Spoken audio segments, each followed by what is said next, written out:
So hello friends, तो चलिए आज की इस वीडियो को शुरू करते हैं। दोस्तों आज की इस टॉपिक में मैं आपको बताने वाला हूँ फिजिक्स क्वेश्चन बैंक का यानी सॉल्यूशन एनसीईआरटी का। जो दोस्तों मैंने आपको पीडीएफ बना के आज मैं आपको वीडियो बताने वाला हूँ। 20 ऑब्जेक्टिव आपको मैं क्लियर कराऊंगा इस वीडियो में। और दोस्तों कोई भी आपको अगर डाउट हो तो आप मुझे कमेंट बॉक्स में ज़रूर बताइएगा।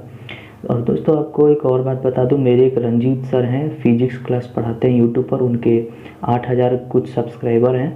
बहुत अच्छी तरीके से आपका कॉन्सेप्ट क्लियर करा देंगे। तो दोस्तों बहुत अच्छा पढ़ाते हैं। मैं भी उन्हीं से स्टडी करता हूँ।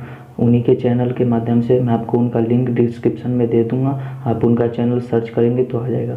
तो चलिए दोस्तों इतना ही कहना था, आज की इस वीडियो को शुरू करें। तो चलिए दोस्तों क्वेश्चन नंबर फर्स्ट की तरफ चलते हैं। यानी पहला, निम्नलिखित नाभिकों में सबसे कम अस्थायी है। तो दोस्तों इसका जो आंसर होगा, इसका आंसर होगा डी। ये सिंपल क्वेश्चन है, इसमें आपको समझाने की ज़्यादा कोशिश नहीं होगी।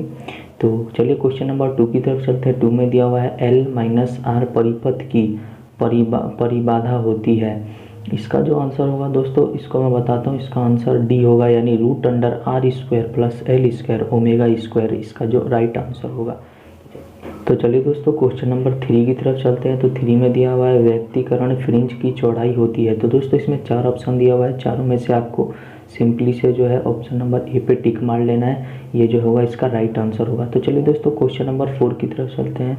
तो 4 में दिया हुआ है यौगिक सूक्ष्मदर्शी की नली की लंबाई बढ़ाने से आवर्धन क्षमता, ये इसकी आवर्धन क्षमता क्या होगी। तो इसका जो आंसर होगा दोस्तों बढ़ती है। इसका जो 4 ऑप्शन है, बढ़ती है, घटती है, नहीं बदलती, शून्य हो जाती है। तो इसका जो ऑप्शन नंबर होगा यानी कि बी होगा, यानी घटती है। इसका राइट आंसर होगा।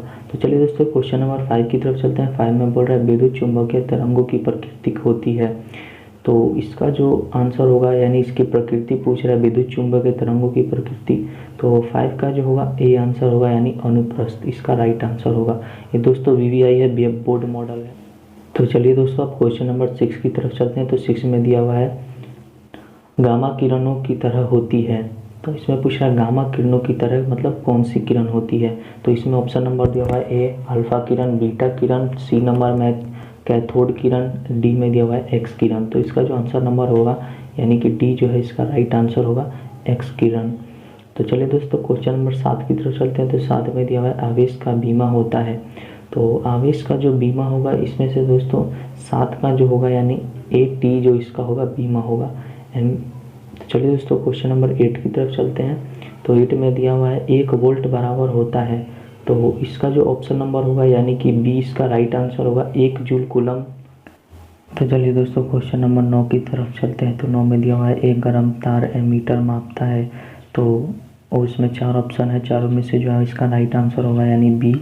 20 का जो होगा राइट आंसर होगा, यानी प्रतिवर्ती धारा का मूल मध्य वर्ग मापता है। तो चलिए क्वेश्चन नंबर 10 में दिया हुआ है नाभिक से अल्फा कण उत्सर्जित होने पर परमाणु संख्या कितना से घटता है। तो इसका जो 10 का जो राइट आंसर होगा, यानी 20 का जो होगा राइट आंसर। तो अब 11 नंबर में दिया हुआ है नमन कोण का मान उत्तरी ध्रुव से विषुवत रेखा की ओर जाने पर।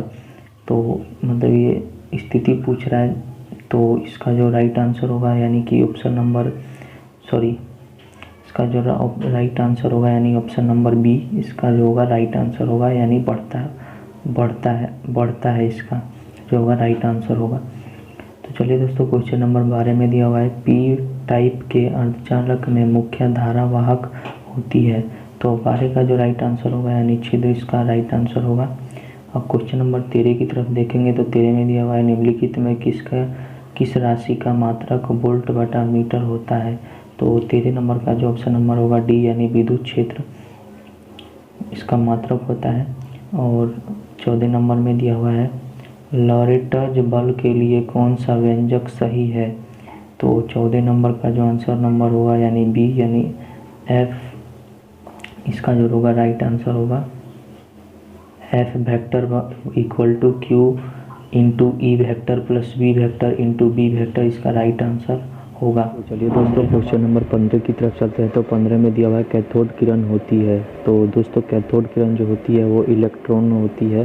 तो आप सिंपली से ए पे टिक मार लेंगे। अब क्वेश्चन नंबर 16 की तरफ चलते हैं। 16 नंबर में दिया हुआ है चुंबक की ज्यामितीय लंबाई LD तथा चुंबकीय लंबाई LM से संबंध होता है। तो इसका जो दोस्तों राइट आंसर होगा 16 नंबर का ए, या इसका राइट आंसर होगा। नंबर 17 में दिया हुआ है आवेशित संधारित्र पर संग्राहक पट्टिका और संघन पट्टिका के आवेश का योग होता है। तो 17 का जो आंसर होगा यानी ए 0 होता है। और 18 नंबर में दिया हुआ है प्रकाश का वेग महत्तम होता है। तो 18 का जो ऑप्शन नंबर डी होगा यानी निर्वात में इसका प्रकाश का वेग महत्तम होता है, निर्वात में। 18 नंबर का डी इसका राइट आंसर। तो चलिए क्वेश्चन नंबर अब 19 में चलते हैं। किलोवाट घंटा यानी KWH इसका शॉर्ट फॉर्म होता है मात्रक है, तो किलोवाट घंटा का मात्रक है। तो 19 नंबर का बी राइट आंसर होगा। तो क्वेश्चन नंबर 20 की तरफ चलते हैं। 20 में दिया हुआ है यदि थीटा किरण किसी जगह का नामक कोण है तो टेन थीटा का व्यंजक होता है। इसका जो दोस्तों राइट आंसर होगा बी जो होगा, सॉरी ए जो होगा इसका राइट आंसर होगा। आप लोग सिंपली से पे टिक मार लेंगे। और दोस्तों हो गया, लास्ट था ये। पार्ट 2 में आपको 21 से लेके और ऑब्जेक्टिव मिलेंगे 42 तक। ये पार्ट 1 था। चलिए दोस्तों इसी के साथ वीडियो ख़त्म करते हैं। आप रंजीत सर के चैनल पर जाकर उनका चैनल देख सकते हैं, बहुत अच्छी तरह से पढ़ाते हो। इसके साथ वीडियो ख़त्म करते हैं। जय हिंद।